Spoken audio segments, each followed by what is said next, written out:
Assalamu alaikum. Ya yan uwa, a shawara kwaya ɗaya zan bayar akan mu da mu aka killace mu a cikin gida aka hana mu fitowa mu nema abin da ya kamata mu rufa akan mu asiri. An zo an killace mu an hana mu fita saboda gaskiyar lamari mu ba a yi mana adalci a Najeriya da sauran ƙasashe ba a yi wa talaka adalci. Akwai ƙasashen da suke wa talakawansu adalci amma mu a Najeriya ba a yi mana.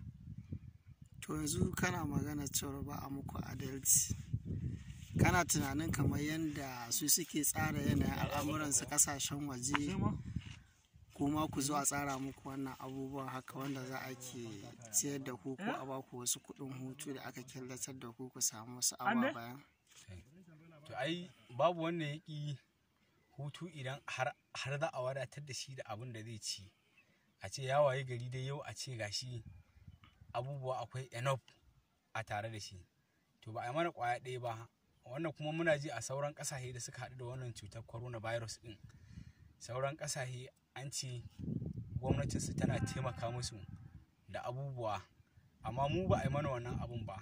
Sai aka zo kawai aka aje mu a cikin gida aka ce kar mu fita kawai mu zauna ba a yi mana wani tallafi da mu za mu karɓi wannan abun mu ce gwamnati ta taimaka ba. Shi ne nake magana, kana magana cewar kamar yadda aka killace ku a ɗau al'amuran ciyar da ku ko ba ku wani tallafi kafin a killace ku, shi ne zai fi muku.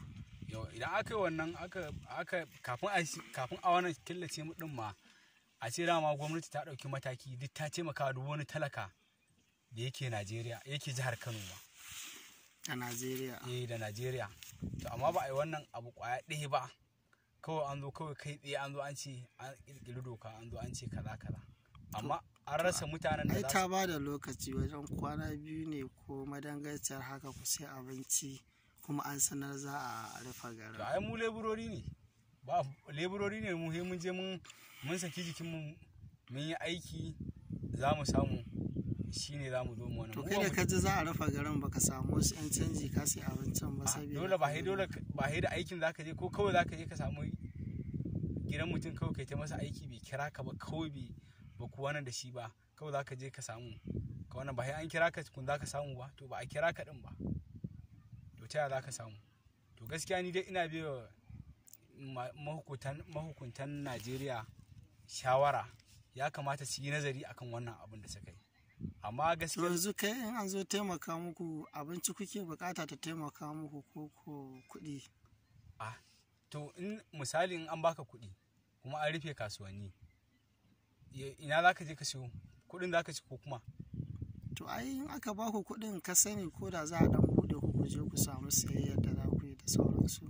To ya danganta amma dai in dai za a yi hakan ni a shawara gwara a ce duk abin da mutum yake ta'amali da shi ko ba haka ba in haka ɗin ake so a yi kawai a wannan ɗinsa a ba shi a gida da sauransu ya zama sa a cikin gida. Kai dai yanzu shawara kada gwamnati kana neman ta tallafa wajen gudanar da abinci sannan ta sa wannan doka kuma gashi ta riga ta sa. Yawa ta saka bata wannan ba kuma ni misali ba ma a kaina na fi wannan ba akan mutanen da suke wasu masu tarin iyali wani yana da yara da yawa kuma sai ya fita ya je ya samu kuma an zo an killace saboda ba na manta akwai wani mutum da muka zo ana labari a majalisar mu an ce 'ya'yansa guda 8 ne kuma sai ya fita je samu ya fita taliya kwaya 3 ake dafawa tashi ɗaya a cikin gida a cikin gidansa a ran da za a rufe gari ya ba su shawara ce to a dafa kwaya 2 kwaya ɗaya a bashi ran da za a rufe garin ya zo yana biyo wani abokinsa shawara yake cewa wallahi ɗaka da waje wannan taliya ce a gidansa kuma ba shi da naira 10 tasa kuma gashi an rufe gari ya zai sura taliya guda ɗaya ya zai yi kenan. Wannan mutumin da aka rufe a cikin gida aka hana shi ya je ya nemo ya ciyar da iyalansa an kyautata mai ko kuma an musguna masa a rayuwarsa. To yanzu kai dai shawarar da take ɗaukaki a ɗan ƙara ba ku koda kwana 2 ne ku sai abinci ko da ke kana kukan cewar kuma ai kuɗin ma babu. Babu kuɗin ma ni a shawara ta gwamnati tunda azumi ne zai shigo kuma an ce an hana sallah yanda za mu yi mu roƙi Allah subhanahu wa ta'ala a haɗa. Akwai manyan malamai da shauransu, akwai addu'ar idan an yi addu'a mutanen da suke cewa amin ta dalilin wani yake cin albarkacin wani. To kuma an zo an hana, an ce babu wannan taron sallar da za a yi, kuma ga azumi ne yake kamawa. To ni dai a shawara ta ya kamata gwamnati ta ba da sati 2 gari free kawai, mutum lebura je nemi kuɗi. To sati 2 za ta bada koko taimakon da kake magana za ta bada? To duk wanda dai ta zaba a ciki, amma ni dai a shawarce in ta taimaka to fa lillahi alhamdu, in kuma bata taimaka ba ta saki gari sati 2 daidai, sati 2 ku natsa tukunna. Yawwa, sannan mu higa gari aje kowa ya je nema, ubangiji Allah ya dafa masa. In yi so in har sallah ma ta ce kar a fito mutum a sati 2 ai kuma ita gwamnati ga ta fate muku saboda ka kowa ya shafi da wannan cutar taimako haka. To ni dai a shawara ta kawai mu dage da addu'a, mu dage da roƙon Allah subhanahu wata'ala, amma gaskiyar lamari akwai ƙalubale a cikin wannan abun fa. To kuma wancan faifan bidiyon naka kana magana cewa har yanzu ba a samu muku ko hotunan mutanen nan da suka kamu ba, ko wasu sunayensu da za ku tabbatar su waye ma suka kamu da wannan corona ɗin, sannan ku san su waye saboda abin nan da shigowa cikin ku ko wasu al'amura ku gudanar da rayuwar ku yadda ya kamata.